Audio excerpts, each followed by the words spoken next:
अरे बड़ी ही बेशर्म लड़की है ये, देखो जरा। इतने मर्द खड़े हैं, कैसे बेशर्मों की तरह दुपट्टा एक कंधे पर लटकाकर यहाँ से वहाँ घूम रही है। जब नूर उन औरतों के झुंड के पास से गुजरी तो उनकी बातें सुनकर गुस्से के मारे उसका खून खौल उठा।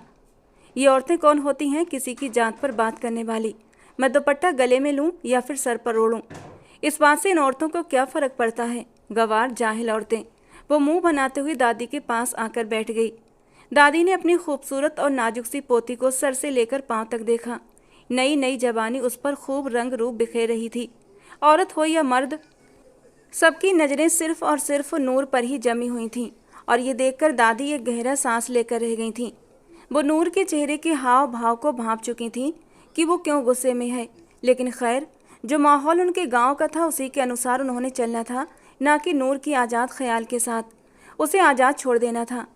तो उन्होंने भी टोकना शुरू कर दिया, बेटा सब औरतें तुम्हें ही देख रही हैं, बातें बना रही हैं, तुम दुपट्टा सर पर ले लो।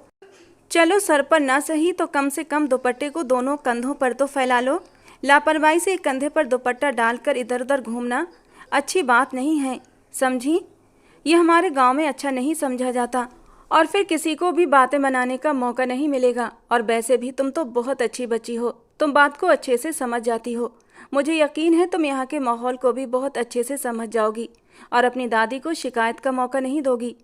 अभी दादी की और भी बातें चल रही थीं कि नूर बेजार होकर बोल पड़ी, दादू मुझे इन औरतों की बिल्कुल भी समझ नहीं आती।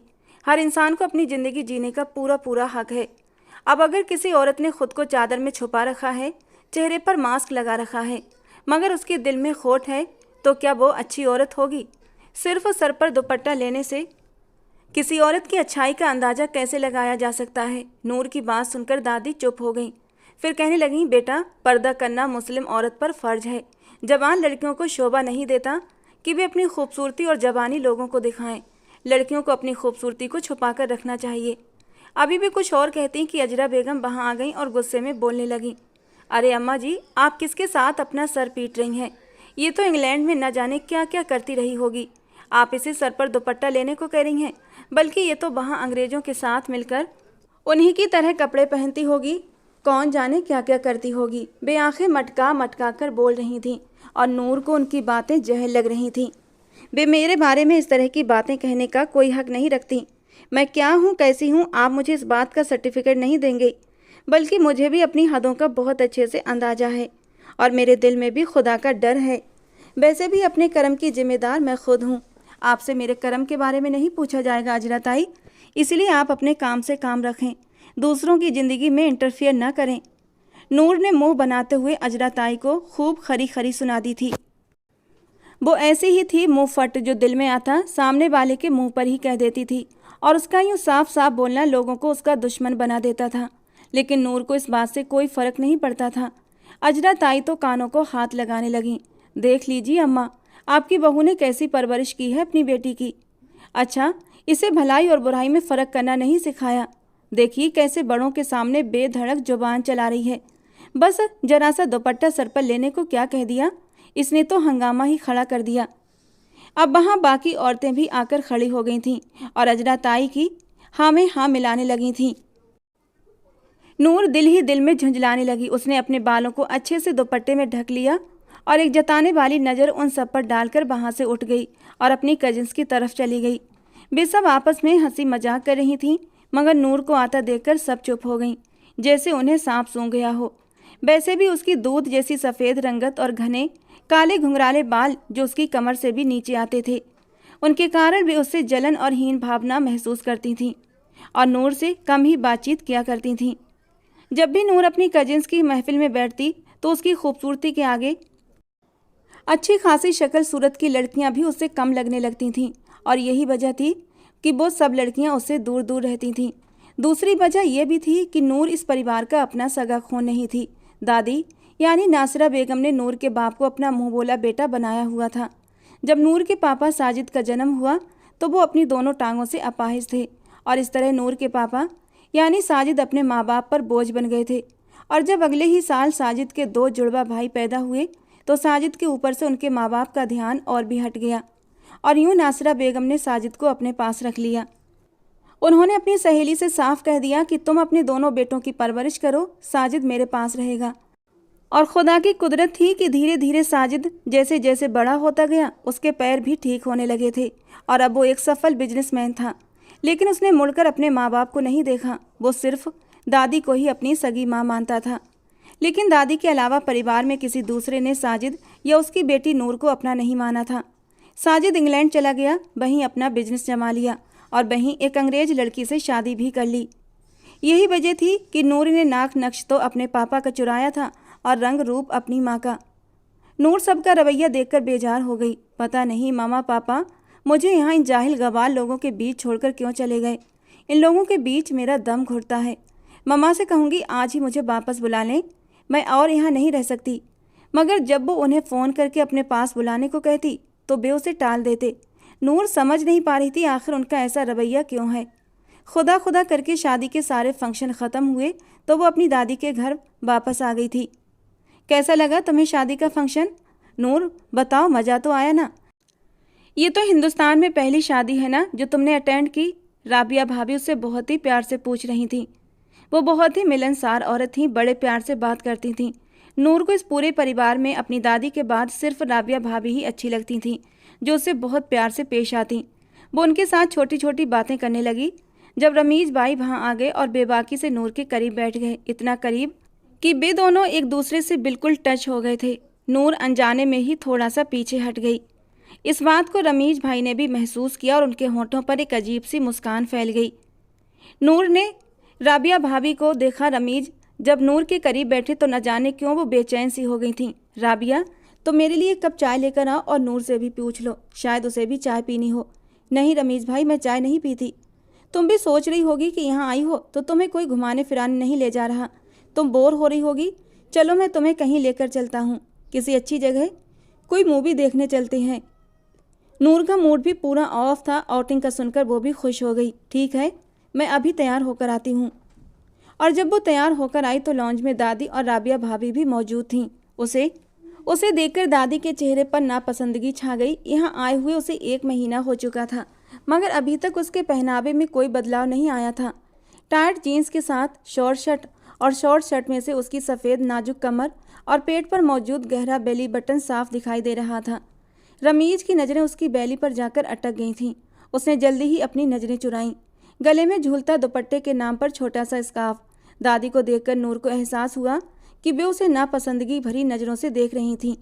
नूर, तुमसे मैंने कितनी बार कहा है कि जब तक यहाँ पर रहो शलवार कमीज पहना करो, वो भी नहीं तो कम से कम जीन्स के ऊपर ही कुर्ता पहन लिया करो। दादी पहन लूँगी शलवार कमीज भी, मुझे आदत नहीं है ना।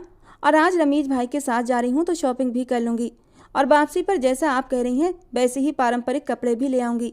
वो मोबाइल पर कुछ सर्च करते हुए व्यस्त अंदाज में बोल रही थी। न जाने क्यों उसे महसूस हुआ कि दादी के साथ साथ राबिया भाभी को भी ये बात अच्छी नहीं लगी। हमारे यहाँ इस तरह से लड़कियाँ अकेले मुँह उठाकर कहीं नहीं जाती। तुम अपने कमरे में जाओ और आज के बाद मैं तुम्हें इन कपड़ों में न देखूँ। दादी अचानक ही इतने गुस्से में आ गई कि नूर हैरान परेशान रह गई। राबिया भाभी आप ही समझाइए, मैं घर में अकेले रह रहकर बोर हो रही हूँ, मेरा बाहर जाने का दिल कर रहा है। मगर राबिया भाभी का रवैया भी दादी से अलग नहीं था। तुम मेरे साथ चलो, मैं तुम्हें ले जाऊंगी जहाँ भी तुमने घूमना होगा।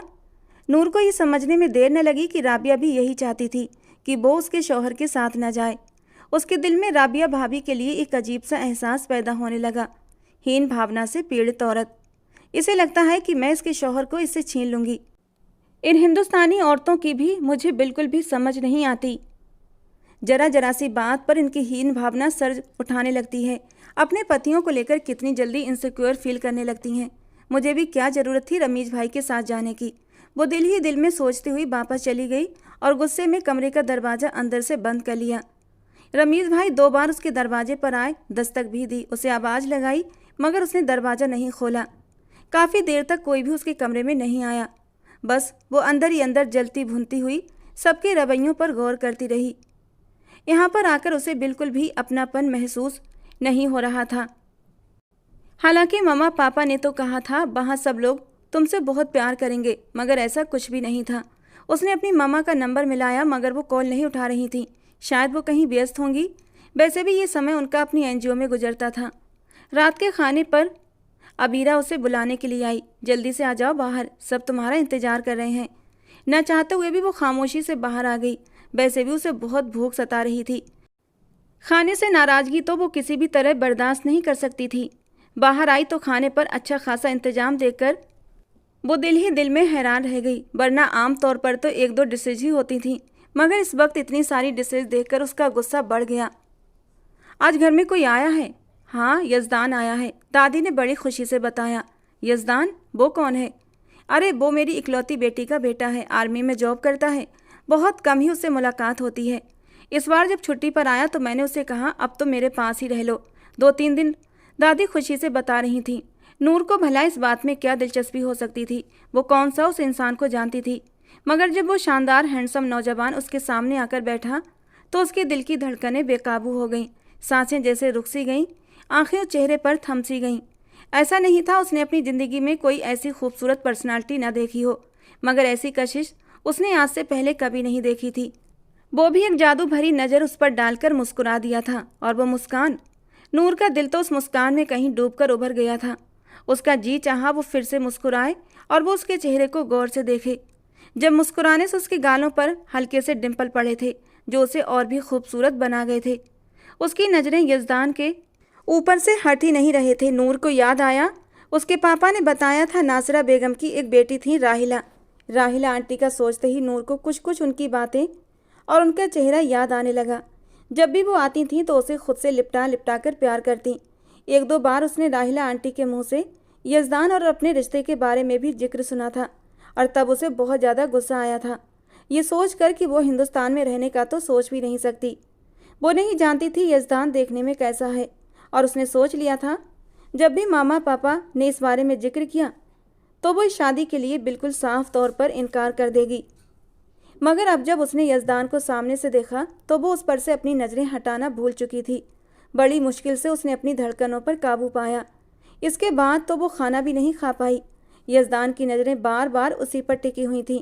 वो जल्दी से वहाँ से उठकर अपने कमरे में चली गई। अपनी बदलती हुई हालत पर वो खुद भी हैरान थी। मुझे ये क्या हो गया था? मैं उस इंसान को देखकर इतनी दीवानी सी कैसे हो गई? आज से पहले तो मेरे साथ ऐसा कभी नहीं हुआ, और ना ही मैं पहले कभी किसी की खूबसूरती, किसी की पर्सनालिटी से प्रभावित हुई हूँ। लोग तो मुझे देखकर पलकें झपकाना भूल जाते हैं, और मैं उस इंसान को देखकर साकित रह गई। आखिर क्यों? 2 दिन तक यजदान उस घर में रहा, और 2 दिन तक नूर अपने दिल की धड़कनों को बड़ी मुश्किल से संभालने में कामयाब हो पाई थी। ये उस दिन की बात है जब यजदान को गए हुए 2 दिन हो चुके थे, और नूर को ऐसा लग रहा था जैसे वो इंसान अपने साथ सारी खूबसूरती ले गया हो। वो उस समय किचन में राबिया भाभी के पास आई ताकि उनके किसी काम में मदद कर सके। कभी कभी वो सब्जी काटने में उनकी मदद कर दिया करती थी। आज भी इसी इरादे से आई थी। जब राबिया भाभी ने उससे पूछा, शर्म की लाली उसके चेहरे पर फैल गई जो उसे और भी खूबसूरत बना रही थी। राबिया भाभी ने उसे शरारती नज़रों से देखा। यानी मेरा अंदाज़ा गलत नहीं था, तुम्हें भी यजदान पसंद आया है। चलो अच्छा है, वैसे भी राहिला फूफी तो तुम्हें अपनी बहू बनाने की ख्वाहिश रखती हैं। हम तो समझे थे तुम इस बात पर ऐतराज़ करोगी, मगर लगता है तुम्हें भी कोई ऐतराज़ नहीं। और फिर सब कुछ बहुत जल्दी हो गया। फूफी ने बाकायदा उसका रिश्ता मांगा। जब मामा पापा ने उससे उसकी मर्जी पूछी तो उसने सारा फैसला उनके ऊपर ही डाल दिया था। बेबी समझ गए कि उनकी बेटी की भी यही मर्जी है। कहाँ तो वो इस बात पर जोर दे रही थी कि उसे वापस बुला लिया जाए, और अब कहाँ वो यहाँ रहने के लिए तैयार हो गई थी। अब न सिर्फ वो पूरी तरह से पारंपरिक कपड़े पहनने लगी थी, बल्कि अक्सर राबिया भाभी के साथ किचन में मिलकर खाना भी बनाने लगी थी। उसे खाना बनाने में परेशानी होती तो राबिया भाभी मुस्कुरा देती, तुम्हें तो मोहब्बत ने पूरा का पूरा बदल दिया है। तब वो सोचने लगती, क्या भाभी सच कह रही हैं? क्या मोहब्बत सच में इंसान को इस कदर बदल देती है? उसे तो इस जज्बे पर बिल्कुल भी यकीन नहीं था, मगर अब जब ये एहसास खुद उस पर गुजर रहा था तो वो इसकी सच्चाई से वाकिफ़ हो रही थी। राबिया भाभी उसे बहुत ईमानदारी से हर चीज़ समझाती बताती तो वो उनके सपनेपन से प्रभावित हो जाती। दिल ही दिल में सोचने लगती, राबिया भाभी जैसी इतनी नेक और सच्ची औरत को वैसा पति क्यों नहीं मिला जैसा वो डिज़र्व करती हैं। उसे लगता था कि वे अपनी शादी से खुश नहीं हैं। उनकी आंखों में गहरी उदासी दिखती थी। शायद इसकी वजह ये थी कि शादी को 5 साल हो चुके थे, लेकिन अब तक वे औलाद की खुशी के लिए तरसी हुई थीं। ऊपर से रमीज भाई का रवैया भी उनके साथ अच्छा नहीं था। वो एकदम उनके साथ लापरवाह से रहते, मगर वे नूर से बहुत प्यार से बात करते थे। न जाने क्या वजह थी कि नूर को उनकी ये खास तवज्जो जरा भी पसंद नहीं थी। उन्होंने नूर और यज़दान के रिश्ते का भी विरोध किया था। नूर बाहर की मॉडर्न लड़की है, वो यज़दान जैसे लड़के के साथ निभा नहीं कर पाएगी। नूर के लिए कोई ऐसा इंसान होना चाहिए जो उसके खुले विचारों को समझ सके। कहीं ना कहीं उनकी बात सही भी थी। जिस तरह की नूर एक आधुनिक लड़की थी, वे उसी नज़रिए से सोच रहे थे। मगर वे ये नहीं जानते थे कि नूर भी यज़दान से मोहब्बत करती है और उसकी मोहब्बत में वो खुद को पूरी तरह बदलने के लिए तैयार है। उन्हें नूर के इस फैसले पर हैरानी भी हुई थी, मगर उन्होंने कुछ भी कहने से बचाव किया। पिछले कुछ दिनों से राबिया भाभी मायके गई हुई थी। उनके भाई की शादी करीब थी, तो वे ये समय अपने बहन भाइयों के साथ हंसी खुशी बिताना चाहती थी। उनके जाने के बाद रमीज भाई ने घर के काम के लिए एक नौकरानी रख ली थी, जो खाना पकाने से लेकर बर्तन धोने तक का सब कुछ निपटा कर चली जाती। उस दिन नूर का कॉफ़ी पीने का दिल कर रहा था। जब वो किचन में आई तो थोड़ी देर बाद रमीज भाई भी वहाँ आ गए और उसके बेहद करीब खड़े हो गए। तो मैडम कॉफ़ी बनाने आई हैं? वे अपने गहरे और गंभीर लहजे में बोले। मग में कॉफ़ी डालते हुए नूर बुरी तरह घबरा गई। उसका हाथ कब हिल गया और कॉफ़ी मग के बजाय उसके हाथ पर गिर गई, उसे खुद भी पता न चला। उसके मुंह से एक चीख निकल गई। रमीज ने तुरंत उसका हाथ पकड़ लिया। अरे ये क्या कर दिया तुमने? हाथ जला लिया लड़की। आओ मेरे साथ, मैं तुम्हारे हाथ पर दवा लगाऊं। उसका नाजुक सा हाथ रमीज की गिरफ्त में था। अरे नहीं रमीज भाई, ठीक है, मैं खुद दवा लगा लूँगी, ठीक हो जाएगा, आप फिक्र मत करें। अरे ऐसे कैसे ठीक हो जाएगा? तुम आओ मेरे साथ, इतनी नाजुक सी तो हो, तुम्हें क्या ज़रूरत थी काम करने की? शब्बों से कहती वो कर देती। आइंदा तुम कोई काम करने किचन में नहीं जाओगी। वो प्यार भरे अंदाज में उसे डांटने लगे तो नूर उनकी मोहब्बत पर मुस्कुरा दी। हमेशा से उसे चीज़ की ख्वाहिश थी कि काश उसका कोई भाई होता। वो अकेले रहते रहते ऊब गई थी, और आज जब रमीज ने मोहब्बत और अपनापन भरा लहजे में उसे डांटा तो उसे लगा कि भाई की कमी पूरी हो गई है। उसके हाथ पर दवा लगाने के दौरान रमीज अचानक ही उसके करीब हो गया था। रमीज के घुटने उसके घुटनों को छूने लगे थे और उसने नूर का हाथ पूरी तरह अपनी गोद में रखा हुआ था। एक हाथ में नूर का हाथ थामे वो दूसरे हाथ से उसे दवा लगा रहा था। नूर अनजाने तौर पर ही पीछे हटने लगी, मगर पता नहीं क्यों उसे रमीज का स्पर्श अच्छा नहीं लग रहा था। नूर तुम इतनी परेशान क्यों हो? क्या तुम्हें मेरी मौजूदगी महसूस होती है? नूर अब घबरा गई। नहीं रमीज भाई, ऐसी कोई बात नहीं है। ये तुम मुझे भाई क्यों कहती हो? तुम्हारे मुंह से भाई अच्छा नहीं लगता, तुम सिर्फ रमीज कहो। तुम्हारे होंठों से रमीज नाम बहुत अच्छा लगता है। नूर एक झटके से उठकर खड़ी हो गई। दवा लग गई है रमीज भाई, मुझे लगता है दादू बुला रही हैं, मैं उनकी बात सुनकर आती हूँ। वो तुरंत कमरे से बाहर भागी।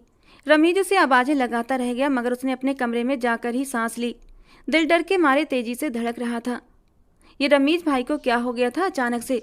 उनकी नज़रें, शब्द और अंदाज इतना बदल कैसे गए? ये मेरा भ्रम है या जो मैंने महसूस किया वो सच है? इसके बाद उसने कभी भी उनके कमरे में अकेले जाने से परहेज किया, मगर वो खुद ही उसे अकेला देखकर उसके पास आ जाते। बहाने बहाने से उसे छूने लगते। कभी बेझिझक उसकी पीठ पर थपकी दे देते, कभी सिर पर हाथ फेरते और कभी उसका हाथ पकड़कर खींच लेते। और उस दिन तो अपने माँ बाप को याद करते हुए उसकी आंखों में आंसू आ गए थे, जो फिसलकर उसके गुलाबी गालों पर आ गए थे। और रमीज ने आगे बढ़कर अपनी उंगलियों से उसके गालों के आंसू साफ कर दिए थे।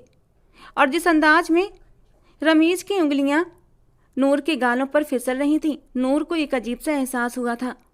वो एकदम बेदक कर पीछे हटी थी। जब भी वे ये सब राबिया भाभी के सामने करते तो उनके चेहरे पर नापसंदगी साफ झलकती। उस दिन वो सो रही थी जब शोर के कारण उसकी आंख खुली। राबिया भाभी ऊंची आवाज में चिल्ला रही थीं। पिछले 2 दिन से दादू अपनी बेटी के घर पर गई हुई थी। उन्होंने नूर से भी साथ चलने को कहा, मगर नूर ने जाने से इनकार कर दिया। उसे अपने होने वाली ससुराल में जाकर रहना अचानक से अजीब लगने लगा। अगर वो पहले वाली नूर होती तो ये एक अलग बात थी। तब वो इन बातों को ज़्यादा महसूस नहीं करती थी, मगर अब वो बहुत बदल गई थी। उसने पूरी ज़िंदगी अब यहीं रहना था और वो खुद को पूरी तरह से यज़दान की पसंद के मुताबिक ढाल लेना चाहती थी। इसीलिए दादू के कहने के बावजूद भी वो राहिला आंटी के घर नहीं गई थी। अब सोते हुए जब उसने ये आवाज़ें सुनी तो उठकर कमरे से बाहर आ गई। सामने राबिया भाभी ज़ोर ज़ोर से चिल्ला रही थीं। आपकी इन्हीं हरकतों की वजह से कोई भी नौकरानी यहाँ नहीं टिकती। मैं किसी नौकर को घर में नहीं रखना चाहती। जाने आप क्या चाहते हैं? क्यों आपको किसी का एहसास नहीं? अगर अपनी इज्जत की परवाह नहीं है आपको तो कम से कम दूसरों की इज्जत का तो ख्याल रखें। क्या हो गया भाभी, क्यों गुस्सा कर रही हैं आप? नूर ने पहली बार राबिया भाभी को इतने गुस्से में चिल्लाते देखा था तो उसका हैरान होना लाजमी था। रमीज भाई तो नूर को देखते ही वहां से चले गए और राबिया भाभी भी गुस्से में आगे बढ़ गईं। नूर ने रास्ता रोककर पूछा, अरे कुछ नहीं, वैसे ही बस। मतलब आप तो भाई पर गुस्सा कर रही थी ना? ओहो, वो तो नौकरानी की वजह से था। तुम्हारे भाई ने उसे जरा सी बात पर डांट दिया था तो वो नौकरानी काम छोड़कर चली गई।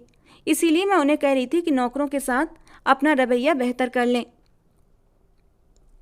जब भी कोई नौकरानी रखती हूँ वो इनकी वजह से छोड़कर चली जाती है। इन्हें किसी का भी काम पसंद नहीं आता और ये जरा जरा सी बात पर डांट देते हैं। न जाने क्यों नूर को ऐसा महसूस हुआ जैसे राबिया भाभी झूठ बोल रही हैं और वो बात को घुमा रही हैं, मगर नूर को बहस करने की आदत नहीं थी, इसीलिए वो चुप हो गई। शाम को उसके मोबाइल पर एक अनजान नंबर से कॉल आई। ये किसका नंबर है? उसने मोबाइल कान से लगाया तो दूसरी तरफ यजदान बोल रहा था। उसकी गहरी आवाज़ सुनकर नूर के दिल की धड़कन तेज हो गई, जैसे सब कुछ उलट पलट होने लगा हो। पहली बार वो सीधे उससे बात कर रही थी। तुम तैयार रहो, मैं तुम्हें शाम को लेने आ रहा हूँ। दादू ने कहा है कि तुम आज उनके साथ ही रुको और फिर कल मैं तुम दोनों को वापस छोड़ जाऊँगा। काफ़ी देर तक वो मोबाइल कान से लगाए अविश्वास से बैठी रही और फिर जल्दी से उठी। कुछ दिन पहले ही वो राबिया भाभी के साथ जाकर अपने लिए कुछ ड्रेसेस खरीद कर लाई थी। उनमें से काले रंग का शलवार कमीज उसने निकाला, नहाकर पहना और अभी वो चेहरे पर मेकअप करने का सोच ही रही थी कि भाभी ने कमरे में आकर उसे यजदान के आने की सूचना दी। उसके चेहरे पर एकदम रंग से बिखर गए थे। राबिया भाभी उसे छेड़ते हुए कहने लगी, तुम्हें तो किसी मेकअप की ज़रूरत ही नहीं है। यजदान का नाम सुनते ही तुम्हारे चेहरे पर इतने रंग आ जाते हैं जो तुम्हें और भी हसीन बना देते हैं। उनके छेड़ने पर वो एकदम झेंप सी गई। जब राबिया भाभी के साथ बाहर आई तो यजदान ने भी उसे बहुत ध्यान से देखा था। पहली बार जब उसने नूर को जीन्स और शर्ट में देखा था तो उसे नूर का ये पहनावा अनुचित लगा था। घर जाकर उसने अपनी माँ से ख़ास तौर पर इस बारे में जिक्र किया, मम्मी अगर आप चाहती हैं मैं नूर से शादी कर लूँ तो आप उसे पहनावा बदलने के लिए कहें। मुझे ऐसी लड़की चाहिए जो पारंपरिक रिवायतों का सम्मान करना जानती हो, ना कि ऐसी जो सबकी नज़रों का केंद्र बनी रहे। घर में रमीज़ भी होता है और आप जानती हैं वो किस मिजाज का इंसान है, इसीलिए आप नूर को अच्छी तरह समझा दें। मगर राहिला बेगम के समझाने की नौबत ही नहीं आई। नूर ने खुद ही खुद को बदलना शुरू कर दिया था। वो यजदान की पसंद के मुताबिक ढल गई थी और आज जब यजदान ने उसे अपने सामने देखा तो वो नजरें चुराकर खड़ी हो गई। मगर यजदान दिलचस्पी से उसकी मासूमियत और खूबसूरती को अपनी आंखों में समेटने लगा। चलो आओ, दादू इंतजार कर रही होंगी। ये कहकर आगे बढ़कर उसने अपने हाथों में नूर का मुलायम हाथ थाम लिया और यजदान का स्पर्श को महसूस करते ही नूर के अंदर तक एक नशा सा उतर गया था। वो उसका हाथ पकड़कर आगे बढ़ने लगा तो नूर को ऐसा महसूस हुआ जैसे सारी दुनिया की खुशियाँ एक हाथ में सिमट आई हों। वो उसके साथ हल्के कदमों से चल पड़ी, मगर वो हैरान रह गई जब वो उसे घर ले जाने की बजाय एक छोटे से रेस्टोरेंट में ले आया। अरे ये क्या, आप तो घर ले जाने वाले थे मगर यहाँ कहाँ आ गए? तुम्हारे साथ कुछ हसीन वक्त बिताना चाहता था, कुछ दिल की बातें करना चाहता था, इसीलिए मैं तुम्हें यहाँ ले आया। आंखों में ढेर सारी चाहत समेटे वो नूर को देख रहा था। उसकी इतनी सी बात पर ही नूर के चेहरे पर खिलते रंगों को यजदान ने बड़ी दिलचस्पी से देखा। उसके लबों पर एक हल्की सी मुस्कान आई थी। उसे नूर का ये शर्माया शर्माया सा रूप बहुत पसंद आया था। फिर उस दिन दोनों ने बहुत सारी बातें की। एक साथ वक्त बिताकर उन्हें पहली बार एक दूसरे को समझने का मौका मिला था। यजदान उसे समंदर किनारे भी ले गया और फिर गीली रेत पर नंगे पैर दोनों एक दूसरे के हाथ में हाथ डालकर चलते हुए अपने भविष्य के सपने बुन रहे थे। और जब दोनों थोड़ी देर के लिए वहीं बेंच पर बैठे तो यजदान धीरे से उसके करीब हुआ था और वो एकदम से चौंक उठी। यजदान, ये आप क्या कर रहे हैं? आपको मुझसे थोड़ी दूरी बनाकर बैठना चाहिए। ये सब किसी भी तरह से ठीक नहीं है। पल भर में ही उसकी सारी शर्म और हया कहीं गायब हो गई थी और उसकी जगह घबराहट और गुस्से ने ले ली थी। यजदान की इस हरकत ने उसे गहरे अंदर तक झंझोड़ दिया था। तो क्या ये भी वही आम मर्दों की तरह है जो किसी की तन्हाई का फ़ायदा उठाने से नहीं चूकते? उसका दिल बहुत बुरा हुआ था, मगर यजदान की अगली बात ने उसे अपनी सोच पर शर्मिंदा कर दिया। अरे, मैं तो तुम्हें अपने मोबाइल में ये वीडियो दिखाने वाला था जो तुम्हारे बचपन की वीडियो है और मम्मा ने मुझे कल ही सेंड की थी। पता नहीं तुमने क्या समझा। उसी वक्त यजदान उसे लेकर घर वापस आ गया। राहिला आंटी के घर पहुंचने के बाद भी नूर उससे कुछ खिंची खिंची सी रही, जबकि यजदान के चेहरे पर एक हल्की सी मुस्कान थी, जैसे उसे कोई मनचाही चीज़ मिल गई हो। अगले दिन जब वो दादू के साथ घर वापस आई तो उसने देखा राबिया भाभी बुरी तरह रो रही थीं। दादू को देखकर वो तुरंत उनसे लिपट गईं। क्या हो गया तुम्हें राबिया, रो क्यों रही हो? तुम्हें रमीज ने कुछ कहा तो नहीं? तब राबिया भाभी ने धीमे स्वर में दादू को अकेले में बात करने की गुजारिश की तो दादू ने नूर को वहाँ से जाने को कहा। तुम अपने कमरे में जाओ नूर, मुझे राबिया से अकेले में कुछ बात करना है। नूर हैरान हुई। आखिर घर में ऐसी कौन सी प्राइवेट बातें हैं जो उसके सामने नहीं की जा सकती। लेकिन उसने बहस नहीं की और चुपचाप अपने कमरे में चली आई। लेकिन उसने जाते जाते सुना था राबिया भाभी रोते हुए दादी को कुछ कह रही थी और उसमें रमीज़ और नूर का नाम आ रहा था। वो हैरान तो हुई, लेकिन फिर यज़दान के ख्याल ने उसे इन सारी बातों से दूर कर दिया था। वो बस यज़दान के हसीन ख्यालों में डूब गई थी। दादू ने नूर की माँ से बात की और उनसे कहा वे लोग लौट आएँ, क्योंकि वे 1-2 महीने में ही नूर और यज़दान की शादी करना चाहती हैं। और यज़दान का साथ मिलना नूर के लिए खुशकिस्मती की बात थी। वो तो जैसे हवाओं में उड़ रही थी। उस दिन वो अपने कमरे में गहरी नींद सो रही थी। सोते हुए उसे ऐसा लगा जैसे कोई उसके गालों को हल्के हल्के छू रहा हो, कोई उसके बालों में अपनी उंगलियां फिरा रहा हो। कुछ देर तक तो उसे समझ ही ना आया कि ये सपना है या हकीकत, मगर जब ये एहसास और तेज होने लगा तो उसने झट से अपनी आंखें खोल दी। सामने देखा तो रमीज भाई उसे अजीब सी नज़रों से घूर रहे थे। बल्कि वो मोहब्बत नहीं थी, वो वासना थी, जिसे देखकर नूर एकदम से घबरा गई। वो जल्दी से अपने बिस्तर से उठी और कमरे की लाइट जला दी। आप यहाँ क्या कर रहे हैं रमीज भाई? आप फ़ौरन यहाँ से चले जाएं। मैं जाने के लिए नहीं आया, तुमसे बहुत ज़रूरी बात करने आया हूँ। पहले मेरी बात पूरी होने दो। मैं यहाँ से कहीं नहीं जाऊँगा। कौन सी बात करनी है आपको, जल्दी कहिए। तुम्हें शादी से इनकार कर दो नूर, तुम यज़दान के साथ कभी भी खुश नहीं रह सकोगी और मैं तुम दोनों को कभी भी खुश रहने नहीं दूंगा। उसकी बात सुनकर नूर तो जैसे सन रह गई। ये कैसी बातें कर रहे हैं आप रमीज भाई, आप होश में तो है ना? ना चाहते हुए भी उसके बोलने का अंदाज कड़वा हो गया। हाँ, मैं पूरी तरह होश में हूँ और जो कह रहा हूँ सोच समझ कर कह रहा हूँ। जब से मैंने तुम्हें देखा है तुम्हें पसंद करने लगा हूँ। राबिया से शादी करना मेरी बहुत बड़ी गलती थी। काश अगर तब मैंने तुम्हें देखा होता, तुमसे मिला होता, तो मैं कभी भी उस आम सी शक्ल सूरत की बांझ औरत से शादी नहीं करता। मगर तुम मेरी वाली गलती मत करो नूर। जैसे मैंने एक बांझ औरत को अपनाया, तुम यज़दान को मत अपनाओ। यज़दान बेशक पढ़ा लिखा है, मगर अंदर से वही परंपरागत आदमी है जो औरत को कैद करके रखना चाहता है। मगर मेरे साथ शादी करने का तुम्हें सबसे बड़ा फ़ायदा ये होगा कि तुम अपनी मर्जी की ज़िंदगी जी सकोगी। मैं तुम्हें कभी किसी बात पर नहीं रोकूंगा। मैं तुम्हें इतनी मोहब्बत दूंगा कि तुम खुद पर गर्व करोगी। अब नूर का सब्र जवाब दे गया। बस कर दीजिए रमीज भाई, खुद को मेरी नज़रों में इतना मत गिराइए। मैंने आपको हमेशा एक भाई की तरह देखा है और अब आप इस रिश्ते की इंसल्ट कर रहे हैं। आप यहाँ से चले जाएं। मैं नहीं चाहती आपकी सारी बकवास राबिया भाभी सुने और उनका दिल टूट जाए। ये तो मुझे बार बार भाई कहना बंद करो। मुझे बिल्कुल भी अच्छा नहीं लगता जब तुम मुझे भाई भाई कहती हो। ना मैं तुम्हारा भाई हूँ और ना तुम मेरी बहन हो, और ना मैं तुम्हें कभी अपनी बहन मान सकता हूँ। जब से तुम्हें देखा है तुम्हें किसी दूसरी नज़र से ही नहीं देखा। और रही बात राबिया की, तुम्हें अब भी उस औरत की परवाह है। तुम्हारे लिए मेरे जज्बात की कोई कीमत नहीं। वो एक एक कदम उसकी तरफ बढ़ने लगा। नूर घबराकर पीछे हटने लगी। आप यहाँ से चले जाइए रमीज भाई, ये वक्त इन बातों के लिए सही नहीं। अगर इस समय कोई भी कमरे में आ गया तो आपके साथ साथ मेरी इज्जत का भी तमाशा लग जाएगा। आपको तुरंत अपने कमरे में चले जाना चाहिए, नूर ने सख्ती से कहा। मगर रमीज को जैसे किसी बात की परवाह नहीं थी। चलो अगर ऐसा है तो फिर ऐसा ही ठीक। मैं तो चाहता था तुम खामोशी से मेरी बात मान लो, मगर नहीं, तुम्हें कोई ना कोई ड्रामा जरूर चाहिए। मैं तो प्यार से अपनी बात मनवाना चाहता था, मगर नहीं, जब तक तुम्हारे साथ ज़बरदस्ती ना की जाए तुम आसानी से बात नहीं मानोगी। उसके शब्दों की गंभीरता ने नूर को जकड़ लिया। उसे अपनी ओर बढ़ते देख उसके होश उड़ गए। उसने कमरे के दरवाजे की ओर जाने की कोशिश की, मगर रमीज ने झट उसका बाजू पकड़ लिया और कमरे के बीच में खींच लिया कि एक झटके से उसे। नूर ने चीखने की कोशिश की, मगर रमीज ने तुरंत उसके और फिर उसी समय दरवाज़ा जोर से खुला और राबिया भाभी कमरे में दाखिल हुई। आप इस वक्त यहाँ क्या कर रहे हैं? उनकी आवाज़ गुस्से से कांप रही थी। नूर ने जब उनकी ओर देखा तो वो बुरी तरह सहम गई। रमीज भी घबरा गया। अरे तुम यहाँ? ये बात मैं आपसे पूछ रही हूँ, आप यहाँ क्या कर रहे हैं? नूर तेज़ी से उनके पास भागी। भाभी, ये मेरे कमरे में आ गए और ये मेरे साथ। नूर से तो बात भी पूरी नहीं हो पा रही थी। तुमसे मैं बाद में बात करूँगी नूर, पहले मुझे इस इंसान से बात करनी है जो रिश्तों की तमीज़ भी नहीं जानता। अपने ही घर में अपनी ही इज्जत पर हाथ डाल रहे हो। तुम गलत समझ रही हो राबिया। इस लड़की ने खुद मुझे अपने कमरे में बुलाया था। रमीज़ के इल्ज़ाम पर नूर तड़प कर आगे बढ़ी, मगर राबिया भाभी ने उसे रोक दिया।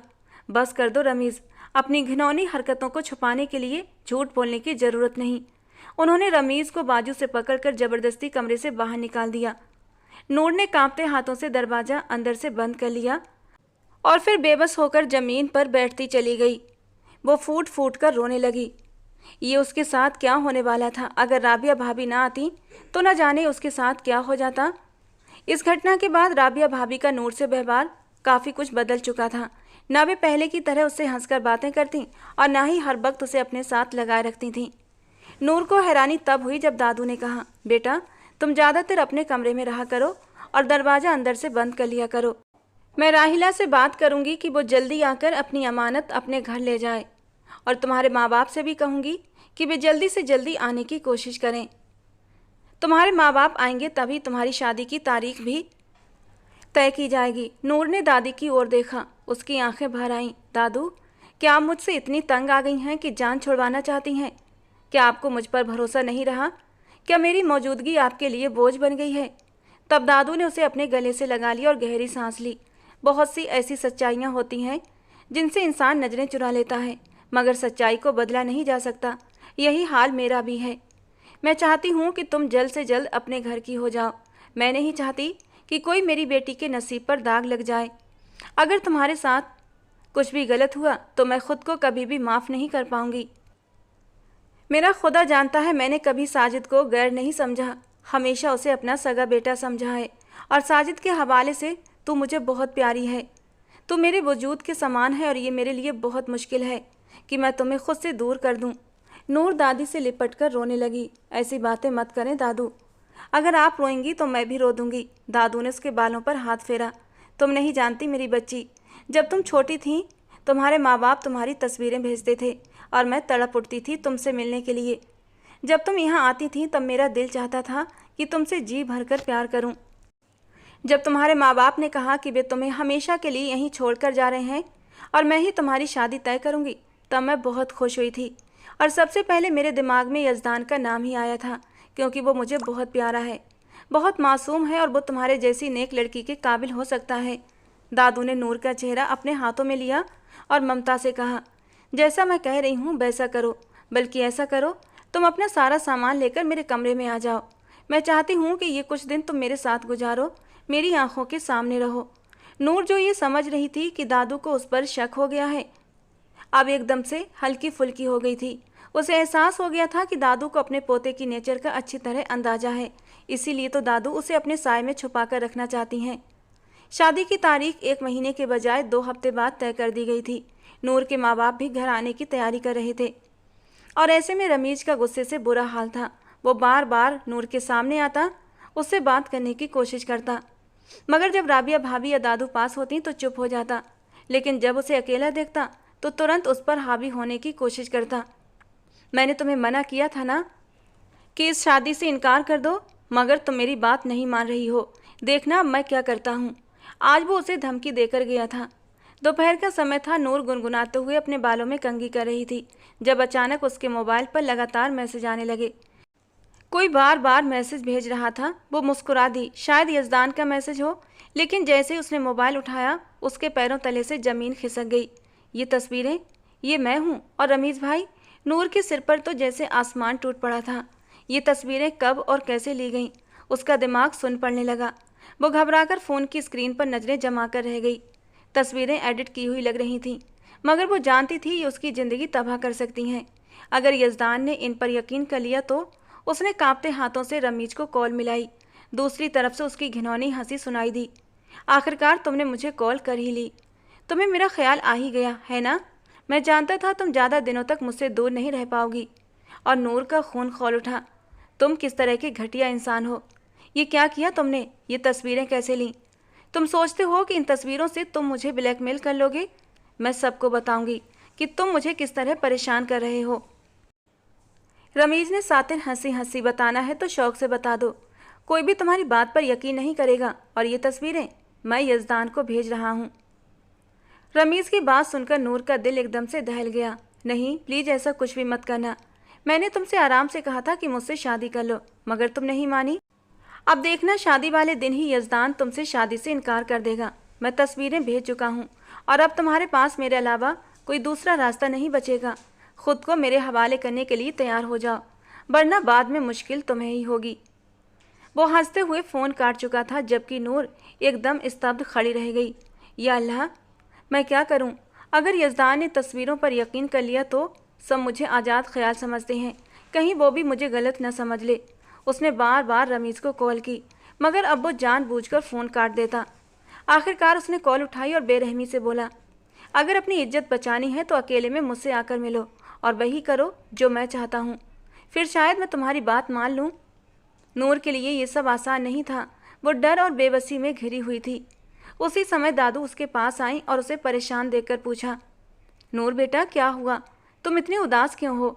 हर लड़की की ज़िंदगी में ये समय ज़रूर आता है, उसे अपने घर जाना ही होता है। यज़दान तुमसे बहुत मोहब्बत करता है, फिर तुम परेशान क्यों हो? कोई बात है तो मुझे बताओ। नूर चुप रही। चाह कर भी वो दादी को कुछ बता न सकी। उस दिन राहिला आंटी के घर दावत थी, सब लोग जा रहे थे। नूर भी जाना चाहती थी, मगर दादू ने रोक दिया। नहीं बेटा, तुम घर में ही रहो, कुछ ही दिनों में तुम्हारी शादी है और वैसे भी रमीज़ और राबिया भी दावत में जा रहे हैं। तुम दरवाज़ा अंदर से बंद कर लेना। नूर ने सुकून की सांस ली और सिर हिला दिया। उसे रमीज़ की मौजूदगी में अकेले नहीं रहना था, और ये सुनकर कि रमीज़ भी जा रहा है, वो एकदम सुकून से हो गई। दादू के जाने के बाद नूर ने दरवाज़ा अंदर से बंद कर लिया और बिस्तर पर बैठ गई। अभी 1 घंटा ही गुजरा था, अचानक दरवाजे की घंटी बजी। इतनी जल्दी ये लोग वापस आ गए? नूर ने दरवाज़ा खोला, मगर सामने जो खड़ा था उसे देखकर उसके होश उड़ गए। रमीज़। उसे देखकर तो नूर के पैरों तले से ज़मीन ही खिसक गई थी। हाँ, मैं यहाँ क्योंकि मुझे तुम्हारी याद आ रही थी, इसीलिए सोचा कि तुमसे मिलने आ जाऊँ। वो दरवाज़ा वैसे ही खुला छोड़कर उसकी ओर बढ़ने लगा। नूर भागते हुए दादू के कमरे की ओर जाने लगी, मगर उसने एकदम आगे बढ़कर नूर का हाथ अपने हाथों में पकड़ लिया। तुम कब तक मुझसे भागोगी और कितना भागोगी? तुम्हें क्या लगता है मैं तुम्हें इतनी आसानी से भागने दूंगा? जो चीज़ मुझे पसंद आ जाए मैं उसे हासिल करके ही रहता हूँ। अब तुम्हें कोई भी मुझसे बचा नहीं सकता। देखना अब मैं तुम्हारे साथ क्या करता हूँ। मैंने शराफत से कहा था मुझसे दोस्ती कर लो, मगर तुमने मेरी बात नहीं मानी। वो बहके हुए अंदाज में बोल रहा था। नूर का हाथ अब भी उसके हाथ में था और वो लगातार रो रही थी। रमीज़ भाई, मैं आपके परिवार की इज्जत हूँ, आपको मेरे साथ ज़बरदस्ती नहीं करनी चाहिए। छोड़िए मेरा हाथ और यहाँ से चले जाइए। मगर रमीज़ होश में कहाँ था। वो ज़ोर से हंस पड़ा। इतना पागल समझा है मुझे? इतनी मुश्किल से तो जान छुड़ाकर वहाँ से निकल कर आया हूँ। इससे पहले वो कुछ और कहता, दादू और यज़दान के आने की आवाज़ सुनाई दी और रमीज़ बुरी तरह घबरा गया और नूर भागते हुए दादू के गले से जा लगी। दादू, इसने मुझे फ़ोन करके बुलाया था, इसने कहा था कि इसे मुझसे कोई काम है। रमीज़ की बात सुनकर नूर ने अचानक यज़दान की ओर देखा, जिसके चेहरे की नसें तन गई थीं और आंखों में गुस्सा साफ झलक रहा था। नूर के तो होश उड़ गए। उसे यज़दान के चेहरे के हाव भाव बुरी तरह डरा चुके थे। धीरे धीरे उसका दिमाग सुन्न होने लगा और फिर वो होशो हवास से बेगाना होती चली गई और लहराकर दादी की बाहों में झूल गई, जबकि यज़दान अपने होठों को अपने दांतों से दबाने लगा। उसके चेहरे पर सोच के गहरे आसार थे। और जब नूर को होश आया तो दादू उसके पास बैठी हुई थी और हैरान आंखों से उसे देख रही थी। लेकिन उसकी खुशी की कोई हद न रही जब उसने अपने माँ बाप को भी अपने पास पाया। इतने समय बाद उन्हें अपने करीब पाकर वो अपने जज्बात पर काबू न रख सकी। वो कितनी देर तक उनके गले लगकर रोती रही। अब घर में जैसे खुशियाँ लौट आई थीं। नूर खुद को अब सुकून से और महफूज महसूस करने लगी थी, मगर जब भी उसका ध्यान यज़दान की तरफ जाता तो वो एकदम से परेशान हो जाती। यज़दान मेरे बारे में क्या सोच रहा होगा? कहीं वो भी मुझे गलत समझना शुरू न कर दे। या अल्लाह, मैं क्या करूं? उसके दिल से मेरे लिए शक कैसे दूर करूं? हर वक्त दादू उसके पास रहती और उसका ख्याल रखती, जबकि उसकी माँ और राबिया भाभी शादी की खरीदारी में बिजी हो गई थीं। हर चीज़ भी अपनी पसंद से ले रही थीं। नूर ने इस मामले में कोई भी दखल नहीं दिया था। आपको पता है मेरी पसंद कैसी है, जो आपको अच्छा लगे वही ले लें। जब मुझे कुछ अच्छा लगेगा तो मैं आपको खुद ही बता दूंगी। इसीलिए फ़िलहाल बेहतर यही है कि आप खुद ही शॉपिंग कर लें। उसने एक ही वाक्य में सारी बात ख़त्म कर दी थी और फिर शादी की तैयारियां ज़ोर शोर से होने लगीं। इस पूरे वक्त के दौरान उसे दोबारा रमीज का चेहरा नहीं देखना पड़ा और ना ही किसी ने उसके बारे में कोई बात की। वो खुश थी कि उसका पीछा छूट गया। वो शादी करके यजदान के घर जा रही थी, मगर यजदान का ठंडा रवैया उसे भीतर ही भीतर बेचैन कर रहा था। और फिर उसकी शादी का दिन भी आ गया, जब वो लाल जोड़े में सजी यजदान की दहलीज पर उतरी थी। कितना इंतजार किया था उसने इस दिन का कि वो अपने इस खूबसूरत दिन की शुरुआत कैसे करेगी, अपने महबूब शौहर के साथ। जिंदगी कितने मज़े से गुजरेगी, उसकी मोहब्बत का जवाब वो कैसे देगी। मगर अब दिल में शक और डर पैदा होने लगे। न जाने यजदान का रवैया कैसा होगा, वो किस अंदाज में पेश आएगा। कहीं रमीज़ की वजह से मुझ पर इल्ज़ाम न लगा दे, मुझे गलत न समझे। कमरे में अकेली बैठी वो कब से यजदान के आने का इंतज़ार कर रही थी, और फिर जब वो आया तो खामोशी से उसके सामने बैठ गया। न उसने नूर की तारीफ़ की, न अपनी मोहब्बत का इजहार किया, और ना ही उसे सराहा। उसकी आंखों में गहरी सोचें और उलझनें थीं, और नूर ये सब देखकर एकदम से घबरा गई। कहीं उसने ये शादी घर वालों के दबाव में आकर तो नहीं की, कहीं ऐसा तो कि वो सच में मुझे गलत समझता है। मगर यजदान की बात ने उसके सारे शक दूर कर दिए। उस दिन जब मैंने रमीज़ को तुम्हारे बेहद करीब देखा तो मुझे बहुत गुस्सा आया था। मैं समझता था वो खबीस इंसान घर में कभी भी ऐसी हरकत करने की हिम्मत नहीं करेगा, मगर वो इतना गिर जाएगा इस बात का मुझे अंदाज़ा नहीं था। नूर ने सिर उठाकर देखा। तो क्या आप जानते हैं कि रमीज़ भाई? हाँ, मैं उसकी नेचर को बहुत अच्छे से जानता हूँ।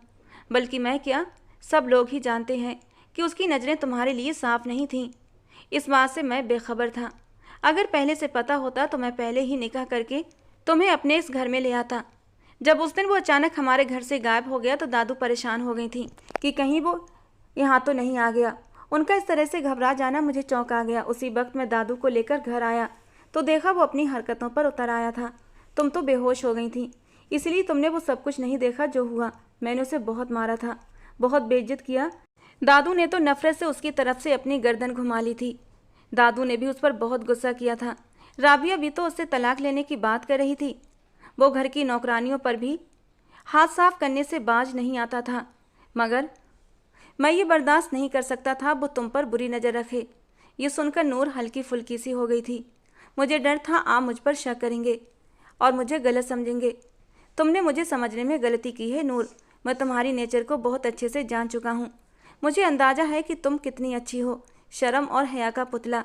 उस दिन जब तुमने मेरी हद से आगे बढ़ने से मुझे रोका था, और जो उस वक्त तुम्हारी हालत थी, उसने मुझे ये समझने में देर नहीं लगाई कि तुम बिल्कुल भी वैसी ही हो जैसी मैं बीबी चाहता हूँ, शर्मीली, पाक दामन और वफादार। और अब मुझे फ़ख्र है कि तुम मेरी हो।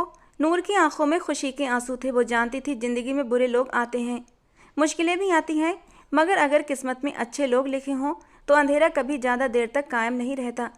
यजदान ने उसे मुँह दिखाई का तोहफ़ा दिया, उसकी तारीफ़ भी की। धीरे धीरे उसकी ज्वेलरी उतारी और उसे अपनी बाहों में समेट लिया, और वो एकदम हल्के फुल्के अंदाज में यजदान की बाहों में सिमट गई थी। कितना सुकून था इन बाहों में, कितना सुकून था यजदान के हर स्पर्श में। वो आंखें बंद करके इस सुकून को महसूस करती रही, और यजदान उस पर अपनी मोहब्बतों की बारिश करता रहा।